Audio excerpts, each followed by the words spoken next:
en el estudio, porque Fernando, yo digo que esto es como una fábrica de dulces, donde todas las mañanas te abren la puerta y te dicen, a ver, ¿cuál eliges? Que además son gratis. Estamos realmente ante un sinfín de acontecimientos que durante mucho tiempo algunos de ellos esperaban que pudieran llegar a producirse.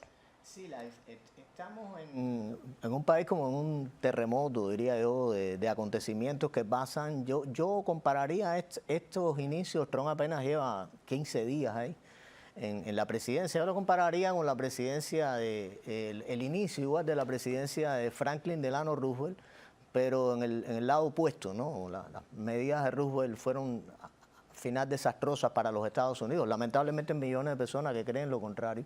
Y ahora aquí tienes un presidente que está haciendo una serie de cosas que se decían como por debajo del telón, pero que la gente estaba pidiendo a gritos que se hicieran, ¿no?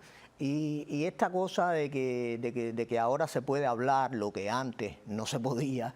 Incluso en medios de derecha habían temores para preguntar por dónde iba el dinero de Ucrania, qué estaba pasando con el dinero de Ucrania, cosas de ese tipo. Pues ahora resulta que la gente puede hablar y esto es maravilloso, o sea, que la gente hable y que salga todo lo que tiene que salir. Y esto de la USAID, por ejemplo, es una cosa que tiene un montón de años. Eso de la ONU tiene un montón de años. La pregunta es, ¿por qué se está haciendo ahora? Yo diría más vale tarde que nunca. Incluso hay republicanos que tenían otras opiniones respecto a eso y que ahora se están alineando. Es interesante cómo va el país y los que están pidiendo más todavía, yo les recuerdo, Trump lleva 15 días nada más. Pero hay otra cosa, mira, yo esta mañana me levantaba y estaba realmente enojada. Yo me levanto muy temprano, tengo la deformación profesional de leer muchos medios de comunicación y de tratar de ver por dónde van los tiros, tanto en cadenas liberales como en cadenas conservadoras. Yo no puedo entender cómo una cadena nacional, aquí, en los Estados Unidos, hispana, esta mañana un reportero puede llegar a decir que Trump va a tomar control de la Franja de Gaza para desplazar a 2 millones de palestinos y dejarla limpia para que Israel pueda entrar. O sea, este tipo de informaciones o de desinformaciones, al igual que ha pasado con el tema migratorio, con otros temas más, crean una visión y crean además una, ¿cómo explicarte?, una psiquis de terror, de miedo, quién nos está manejando, cómo se están haciendo las cosas, que es extremadamente peligroso para todos. Hoy en día la información es clave en la opinión pública. Y hoy siempre lo ha sido. Las personas opinan en base a la información que tienen. En un conflicto bélico siempre van a estar las dos versiones. O sea, hay medios de información que responden a unos intereses y a otros. En el caso de Rusia y Ucrania es así. Medios de información prorrusos, medios de información del otro lado.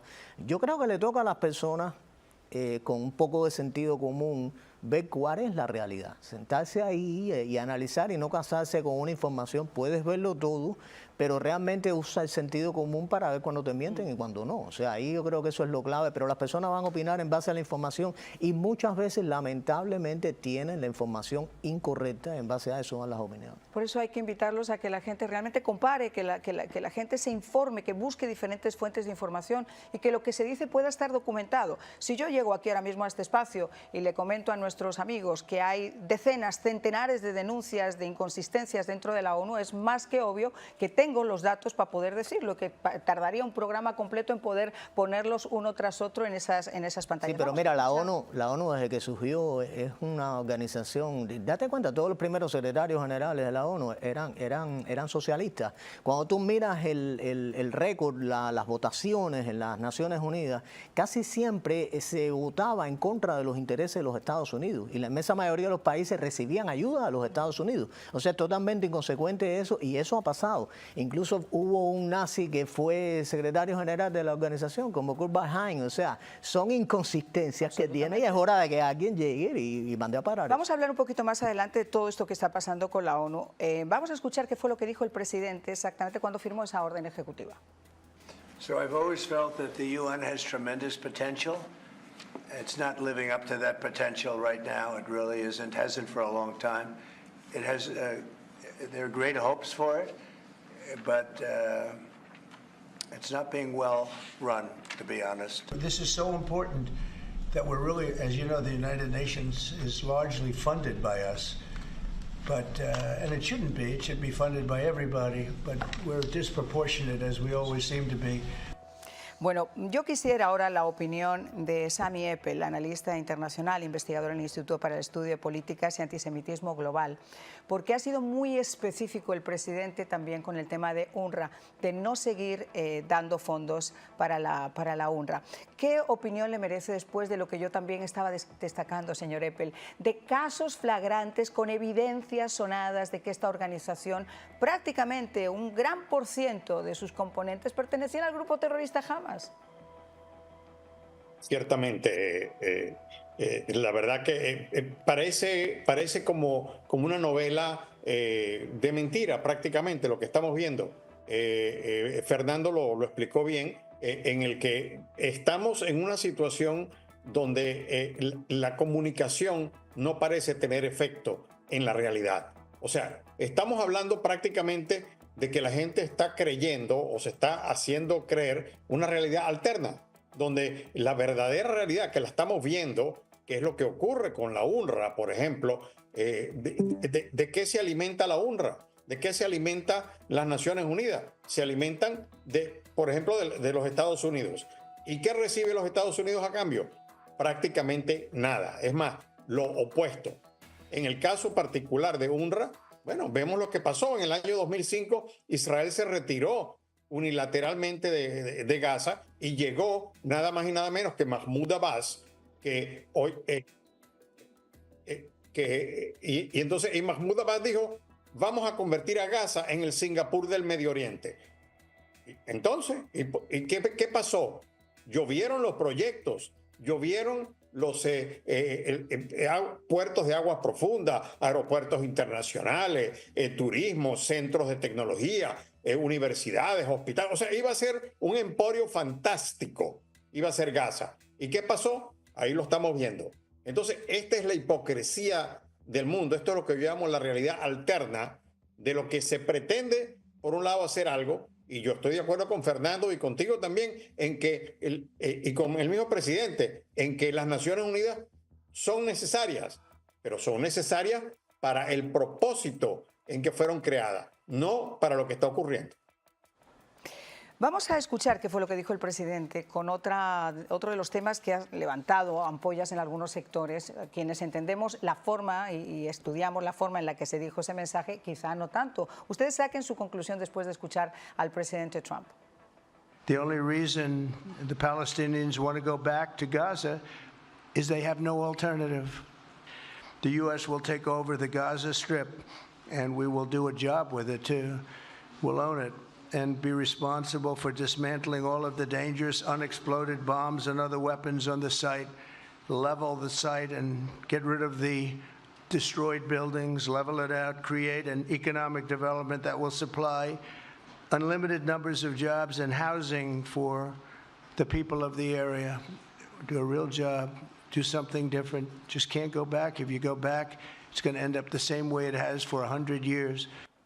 Probar algo diferente, reconstruir sobre realmente unas cenizas, pero sacando lo que hay, asegurándose de que lo que ya se fue no regrese. En ningún momento el presidente está diciendo que vaya a sacar a los palestinos. Si uno interpreta, lo que quiere realmente es asegurar que ese área, a través de esa reconstrucción, se convierta en un área de economía sostenible donde puedan realmente todos esos palestinos, sin necesidad de nada más, quizá el día de mañana tener su propio Estado. Yo no sé qué interpreta usted, señor Eppel, le voy a preguntar lo mismo a Fernando, pero en los medios internacionales, en muchos medios internacionales, incluyendo el diario Le Monde, esta era más o menos la conclusión que sacaban. Sí, ciertamente. La conclusión que saca la gente, que otra vez la realidad alterna. Trump no dijo nunca que iba a tomar a 1.8 millones de palestinos y los iba a sacar y los iba a convertir en refugiados del mundo. No, él no dijo eso. En verdad lo que él está diciendo es que hay que limpiar a Gaza y hay que limpiar el sistema palestino del terrorismo. O sea, ¿quién no quiere eso? O sea, pero lo vimos aquí en los Estados Unidos, lo vimos en el mundo entero, en las universidades, como a partir del 7 de octubre del 23 se armó esta tremenda ayuda hacia Hamas, o sea, glorificando a Hamas. Y lo mismo lo estamos viendo ahorita, que también es peligrosísimo, Marianne, que cuando se están devolviendo por el intercambio de rehenes por terroristas, cuando se devuelven esos terroristas a Gaza o a otro país, los reciben como héroes. Entonces, algo está muy mal. O sea, la gente que está supuestamente sufriendo en Gaza, que sus casas, que sus escuelas, que sus mezquitas, que sus hospitales han sido destruidos por la guerra, reciban como héroes a los que propiciaron esta debacle. Entonces, uno dice, aquí está pasando algo muy raro, o la realidad no es la que estamos viendo, o tenemos que empezar a creer en otra cosa. Esto es complicado, se están precipitando los hechos de manera tremenda y como dijo Fernando, mira, 2 semanas de alguien hablando sobre la realidad verdadera está volviendo al mundo cabezas para abajo. Entonces, tenemos que tomar en cuenta que lo que está ocurriendo es lo necesario. Lo que está hablando el presidente es lo necesario. Ahora, que la gente lo quiera tomar de otra manera, eso es correcto. Tú lo dijiste muy bien, Marian. O sea, esta cadena latina hablando de que de barbaridades que se van a hacer. No, señor, eso no es así. Y sin embargo, ya se están alineando las fuerzas para combatir. Imagínate, para ir al combate. Ya se está hablando de combate contra el presidente Trump. El hombre tiene 2 semanas en el poder y ya están hablando de combate.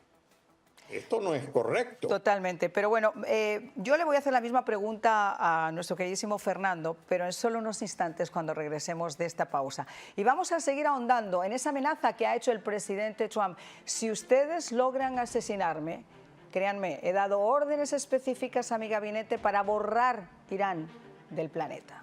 Ya regresamos.